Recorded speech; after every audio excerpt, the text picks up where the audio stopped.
In March of 2020, the world was faced with a pandemic that shut down our way of life. CYC's core values led us to adjust and adapt our services to meet the new and pressing needs. And all of these values are super important to our agency. And we continue to train staff that have been here for X amount of years to kind of remind them, like, this is our secret sauce, people. These values are all about becoming and being the best selves that we can be and embracing the journey that takes to become that. We can be empowered in ourselves and who we are, then we can empower our youth to be themselves and the best themselves that they can be. At the beginning of the pandemic, there were signs that anti-Asian hate and violence was increasing. This latest incident involving an older Asian man being attacked and bullied has outraged thousands online, and the city is now responding. He himself went out to pick up empty bottles and cans every week, every day. And he made a lot of good friends from the African American community, even save up cans and bottles for him. So he said, I want to build a relationship. I want the two perpetrators to be responsible and make changes. So he insisted that he will not press charges. I read every donation, responses, and feedbacks. It really touched my heart. And it reminded them of their grandfather who came here to pick up cans and bottles to support their education. It's great. When shelter-in-place was enforced, CYC staff stepped up to volunteer at the Chinatown YMCA food pantry, making sure to keep those most vulnerable safe and fed. My grandpa, he used to go to the food pantry in Visitation Valley, 7 o'clock in the morning. Life is not easy for immigrant families, and we all know that. So Chinatown is where I grow up, and every night when I get home, I will see my neighborhood looking for leftover in the garbage can, so I always wonder what can I do for them. So I feel like I can see both the smiling face from us and the people who receiving the food, and it's a good connection with the people in the community too. Even though my mom is scared and afraid of the COVID, but it's definitely worth it for me to help out in the food pantry. The Immigrant and Family Relief Fund started in April to support 750 families with over $1 million worth of aid in the form of gift cards. And so we decided that in order to help more families, we changed the eligibility just a bit. And all of a sudden, you would just have families just flooding in from 2 or 3 families to an entire community. And I think that was just eye-opening to see that there are so many families who really need it. Bayview was one of the distribution centers. It was so inspiring to see people bringing in their kids. You can tell that they've been very stressed because they did not know what to do next. A lot of them couldn't even afford paying the rent. We were so glad that the fund came in and we were able to help those families out. In May, Valerie Hoshino, the principal of Moscone Elementary and Las Americas Children's Center, saw that their most needy families were heavily impacted by the pandemic. I oversee 3 different schools. They're in communities where it's low income, and so it's really hard for families. A lot of students and families are not documented, and they're immigrants, monolingual. And so during the pandemic, they really suffered a lot.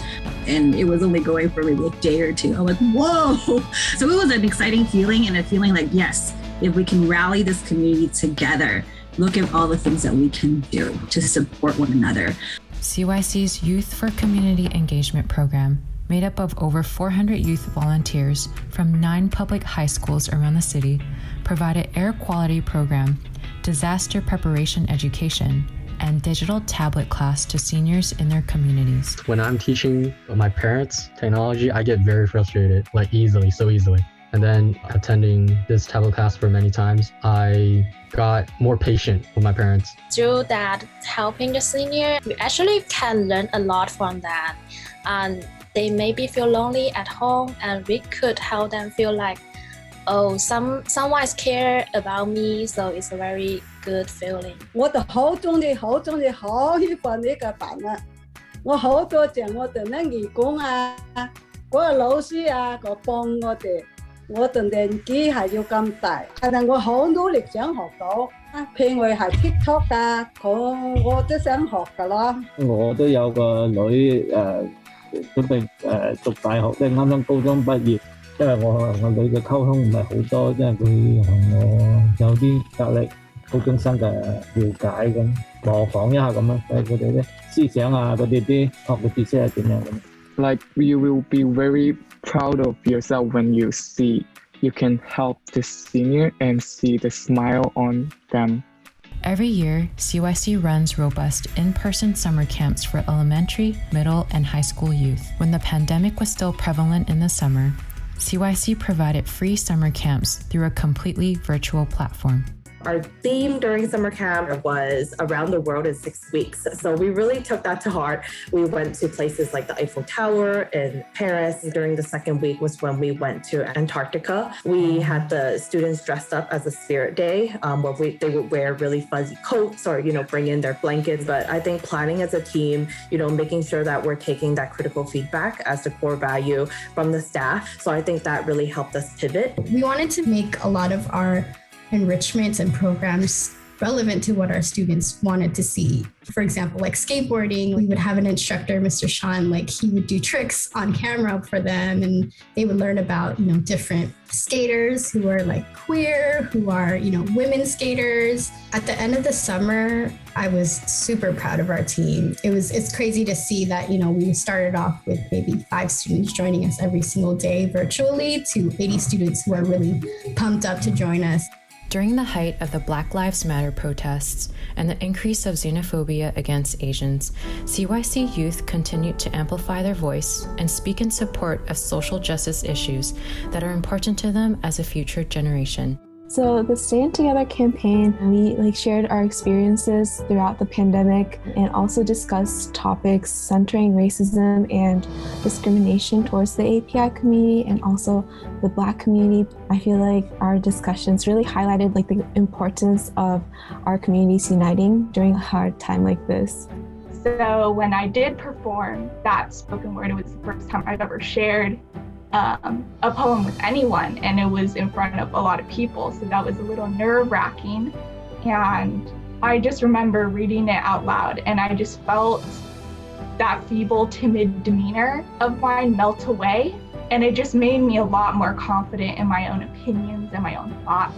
So my artwork, I drew a stereotypical looking Asian male. He had the weird fuzzy hair, he had the eye bags. He was in the center of the frame, and there were these speech bubbles coming out of the side, and it was just kind of intruding on his space, seeming like he was being trapped by these words.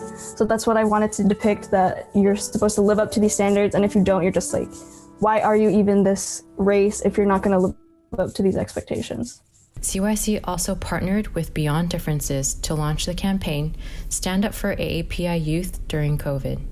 The nationwide campaign called for educators to adopt a curriculum to teach youth about different cultures and to value them in efforts to create acceptance. The campaign reached 1,200 schools in 49 states. And Know Your Classmates is a transformative social emotional learning curriculum. And sadly, this year over COVID, we've seen a rise of hate crimes and bullying happening to the Asian American and Pacific Islander. And so we were fortunate to partner with CYC, and it has been an amazing partnership. They brought their youth leaders and we brought ours, and together our team leaders helped to write the curriculum. When I was writing the curriculums with a partner, it made me realize how important it was to have different voices. Because what I think is common sense might not be common sense for other people. One of the themes were allyship. During this time, it's really important to be an ally for students, especially AAPI students. Currently, a lot of people think that people learn to hate, but I think we can start shifting that narrative. People can also learn to love, and people can learn to love at a young age too. I also interviewed Hudson Yang, one of the stars of Fresh Off the Boat. Listening to his personal experiences was surprising because he's also experienced violence too. And that also just normalizes how these experiences are universal and can happen to anyone. From September to December, CYC partnered with various community members and agencies to continue providing services to different communities. In September, CYC surprised the St. Thomas School with 50 new laptops after their laptops were stolen from their school. In October, CYC brought the spirit of Halloween to Chinatown with a festival that included a pumpkin patch, live painting with a local artist, poster and video contest, and line dancing from Line Dance Me. And December was a busy month. CYC teamed up with Tony Lau, the owner of K Elements, to distribute 150 hot Korean meals to residents in Bayview. In collaboration with Helen Ruan, the sister of the late Stephen Ruan, CYC helped distribute 300 blankets, which Stephen collected himself to fulfill his wish to give out the blankets to the most needy.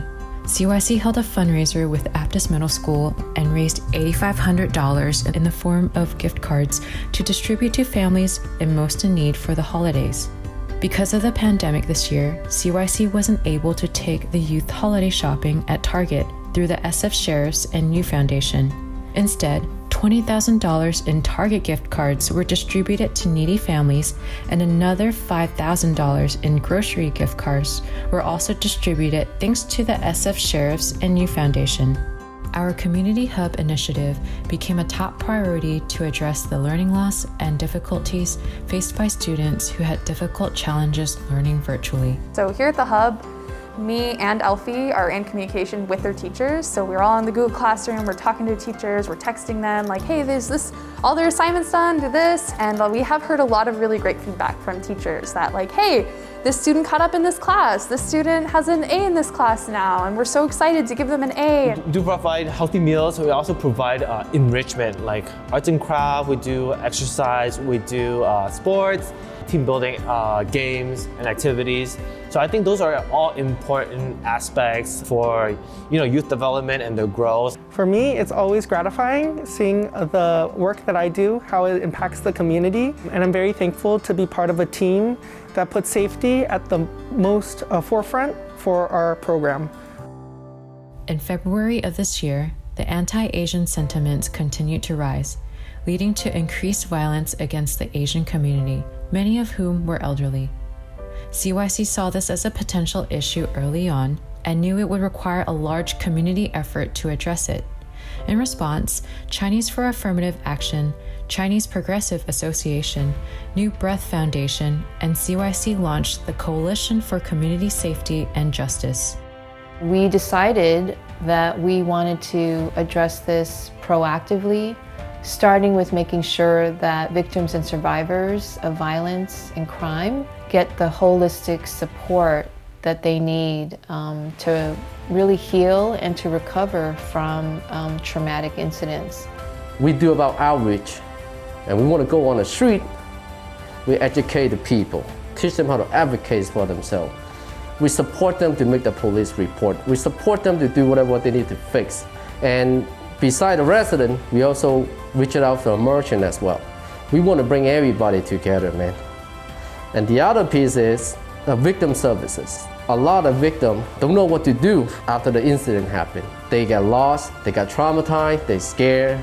As an Asian, when I got over here, back then, when my family got attacked, I wish that somebody come to me like, hey, Henry, man, let me help you to make the police report. Well, we ain't got that back then, man.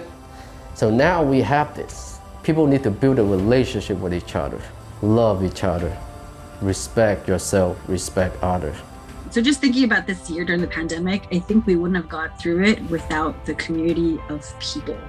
Being able to work with other organizations and communities and say, hey, we're gonna support this cause because they need it, so let's do it.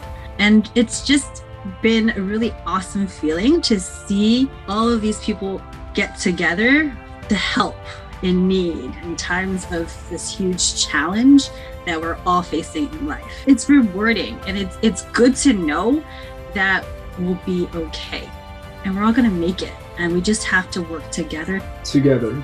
Together. Together. Together. Together. Together.